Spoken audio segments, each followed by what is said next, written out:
Bien, pues vamos a meternos de lleno en esto. Hoy nos sumergimos en un momento que, bueno, en el imaginario colectivo es la definición misma de caos, la caída del Imperio Romano de Occidente. Sí, un momento que casi siempre se asocia con un apagón cultural, ¿no? Con la llegada de la Edad Oscura. Exacto. Pero no lo vamos a abordar desde las legiones y los emperadores, sino desde un ángulo mucho más sutil y, creo yo, más revelador, el derecho. Un ángulo que le da la vuelta a todo, la verdad. Para guiarnos, tenemos delante los extractos de un ensayo académico bastante denso. Se titula De la unidad imperial a la pluralidad de órdenes. Vamos, un análisis histórico-jurídico en toda regla. Sí, de los que imponen un poco. Totalmente. Nuestra misión aquí es desentrañar cómo el colapso de una superpotencia jurídica como Roma no solo generó fragmentación, sino que, de una forma totalmente paradójica, acabó sembrando las semillas del derecho que tenemos hoy. Y con conexiones sorprendentes, como menciona el ensayo, con sistemas tan actuales como el colombiano. Ahí está la clave. La gran pregunta que plantea es, ¿cómo puede el desorden crear un nuevo orden?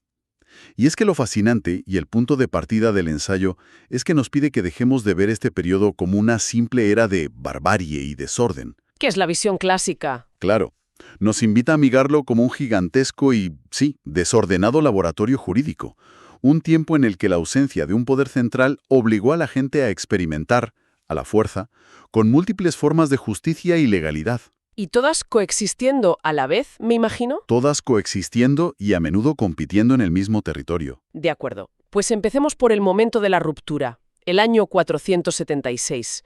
Odoacro depone al último emperador, Rómulo Augustulo. Es una de esas fechas que aprendemos en el colegio. Una fecha simbólica, sobre todo. Claro, porque me imagino que el 5 de septiembre del 477 la gente no se levantó por la mañana y dijo, «¡Ja! Vaya, se acabó el imperio». O sea, en la vida de un comerciante de la Galia, ¿qué se rompió realmente ese día, en términos legales? Esa es la pregunta clave. Lo que se quebró no fue tanto la ley del día a día, sino la idea. La idea de un único centro de autoridad. Se desvaneció la fuente de la que emanaba el derecho universal para todo Occidente. O sea, el jus civil. El ius civil romano, y sobre todo la idea de que existía un corpus juris civilis, un cuerpo de leyes supremo y coherente, pierde su soporte político.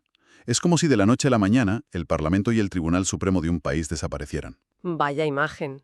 Las leyes locales pueden seguir ahí, claro, pero ya no hay nadie que las cree, las unifique o garantice su cumplimiento a gran escala. Se pierde el referente. Claro, se corta la cabeza del sistema. Y en ese vacío de poder, ¿qué es lo que surge? Pues en ese vacío entran nuevos actores. Surgen los reinos germánicos, los visigodos en la península ibérica, los francos en la Galia, los ostrogodos en Italia. Los famosos bárbaros. Exacto. Cada uno de estos reyes es ahora la máxima autoridad en su territorio. Y la unidad jurídica romana se desmorona en lo que el ensayo describe como una malla de órdenes parciales. Me gusta esa metáfora. Pasamos de una gran autopista jurídica que conectaba todo el imperio a una red de caminos locales, cada uno con sus propias normas de circulación y sin un mapa central. Entiendo, se pierde la red troncal. Pero me cuesta creer que un sistema legal tan sofisticado como el romano se evaporara sin más. ¿Qué pasó con todos los abogados, los jueces, los contratos que ya existían? ¿La gente tiró los papeles y empezó a resolverlo todo a espadazos? En absoluto. Sería un error imaginar una demolición completa. Lo que sobrevive en Occidente es una versión, digamos, simplificada y más práctica, lo que los historiadores llaman derecho romano vulgar. El derecho del día a día. Exacto. Los conceptos romanos para hacer un contrato de compraventa o para redactar un testamento eran increíblemente útiles y la gente no dejó de usarlos. Lo que funcionaba se mantuvo. Vale, tiene sentido. Se conserva lo pragmático. Pero el ensayo menciona algo que, leído hoy, resulta chocante. El principio de personalidad del derecho. Esto sí que parece un cambio radical. Es un cambio de mentalidad absoluto y es fundamental para entender la época. Hoy damos por sentado el principio de territorialidad. La ley que se te aplica es la del lugar donde estás. Claro, si cometes un delito en Francia, te juzgan con la ley francesa. Eso es. Pero en ese momento lo que regía era la personalidad. La ley que se te aplicaba dependía de quién eras, de tu origen o nación. Espera un momento. Eso significa que en la misma plaza del mercado, Un carnicero godo y un panadero hispano-romano podrían tener un pleito, y la primera pregunta del juez sería, ¿bajo qué ley juzgamos a cada uno? Justo así. Suena a una pesadilla logística, ¿verdad? Totalmente, pues lo era. Imagina la escena. Un romano, aunque viviera bajo un rey visigodo, se regía por el derecho romano vulgar. Y su vecino germano, puerta con puerta, se regía por su propio derecho consuetudinario. ¿Y si tenían una disputa? Pues el juez local tenía que ser una especie de experto en derecho comparado, capaz de navegar entre dos sistemas jurídicos completamente distintos. Y esto nos lleva a la otra pieza del puzzle, los derechos germánicos. Porque si el derecho romano era técnico y escrito, estos venían de una tradición totalmente diferente, mundos opuestos. Las normas germánicas eran en su mayoría orales, no escritas, basadas en la costumbre, y estaban íntimamente ligadas al honor del clan. El ensayo habla, por ejemplo, de la composición. ¿En qué consistía eso? La composición era básicamente un sistema de tarifas para evitar la venganza de sangre. La lógica era que una ofensa a un individuo era una ofensa a todo su clan, y eso podía desatar una guerra interminable. Entonces, ¿se establecía un pago para evitarlo? Exacto. Si herías a alguien, había una tabla de compensaciones económicas para la víctima y su familia, y así se componía el conflicto. Y había literalmente una lista de precios. En plan, un ojo vale tanto, un brazo roto vale tanto. Llegaba a un nivel de detalle asombroso. Las leyes de los alamanes, por ejemplo, especificaban precios diferentes por arrancarle un ojo a alguien, dejarlo tuerto o simplemente hacerle un moratón. Había tarifas por romper dientes, cortar dedos, e incluso distinguían entre incisivos y molares. Increíble. Es un intento de ponerle precio a la ofensa para mantener la paz. Justo. Y luego estaban las famosas ordalías, o juicios de Dios. Ahí quería llegar yo. Claro, si no había pruebas claras se recurría a lo sobrenatural. Pruebas como sostener un hierro al rojo vivo o ser sumergido en agua bendecida. Si flotabas eras culpable, porque el agua pura te rechazaba. Vaya. La creencia era que la divinidad intervendría para proteger al inocente. Esa era la base de todo. Es un mundo jurídico basado en la comunidad, el honor y la fe, muy alejado de la lógica de las pruebas y los argumentos del derecho romano. Es fascinante pensar que durante siglos la justicia podía depender de si una quemadura se infectaba o no. Te hace valorar enormemente el concepto de prueba que tenemos hoy, ¿no? Desde luego. Y la coexistencia de estos dos mundos, el romano y el germánico, es solo el principio de este mosaico. Claro, porque en medio de toda esta fragmentación hay una institución que no solo no se fragmenta, sino que emerge con una fuerza arrolladora, la Iglesia. Este es un punto absolutamente clave del análisis. Mientras el poder laico se pulverizaba, la Iglesia no solo mantenía su estructura jerárquica, sino que la reforzaba, y lógicamente desarrolla su propio cuerpo normativo, el derecho canónico. Que supongo que al principio regularía asuntos internos, ¿no? De clérigos y monasterios. Al principio sí, pero muy pronto empezó a afectar a la vida de la gente corriente. Muchísimo. Se convierte de facto en el primer derecho supranacional de la Europa medieval. Regulaba materias que hoy consideraríamos civiles. Como el matrimonio. La más importante, el matrimonio, que pasó a ser de su competencia exclusiva. Pero también las sucesiones, los testamentos, los juramentos, todo lo relacionado con la moral tenía consecuencias legales. Pero más allá de las normas, ¿qué aportó la Iglesia desde un punto de vista técnico? Aportó algo crucial, un procedimiento. Mientras el mundo secular se basaba en costumbres o en las ordalías, la Iglesia estaba construyendo un sistema jurídico racional, muy influenciado por el derecho romano, más sistemático. Mucho más. Desarrolló conceptos que todavía hoy son el esqueleto de nuestro derecho procesal, la idea de jurisdicción, de apelación ante una instancia superior, la nulidad. No solo creaba normas, sino que desarrolló un procedimiento judicial propio. Entonces tenemos las leyes personales y, por encima, la ley universal de la Iglesia. Pero el mapa se complica todavía más a nivel local, con el feudalismo. Sí, el patchwork se vuelve aún más denso. Con el sistema feudal, cada señor en su territorio era legislador y juez. La justicia podía cambiar de un valle a otro, literalmente. Totalmente, dependiendo de la costumbre del lugar o del humor del señor. Y frente a ese poder de los señores, las ciudades empiezan a reclamar sus propias leyes. Exacto. Sobre todo a partir del siglo XI, las ciudades son un motor de cambio. A medida que crecen, obtienen fueros que les conceden autonomía. Y con esa autonomía crean sus propios estatutos para regular lo que más les importa. El comercio, los gremios, los mercados.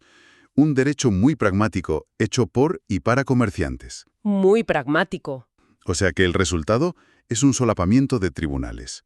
Podías tener el del señor feudal, el del alcalde, el del obispo y con suerte el del rey, y todos compitiendo entre ellos. Una competición feroz. ¿Quién se llevaba las tasas? ¿Quién tenía la última palabra? Esa era la lucha constante. Vale, recapitulemos.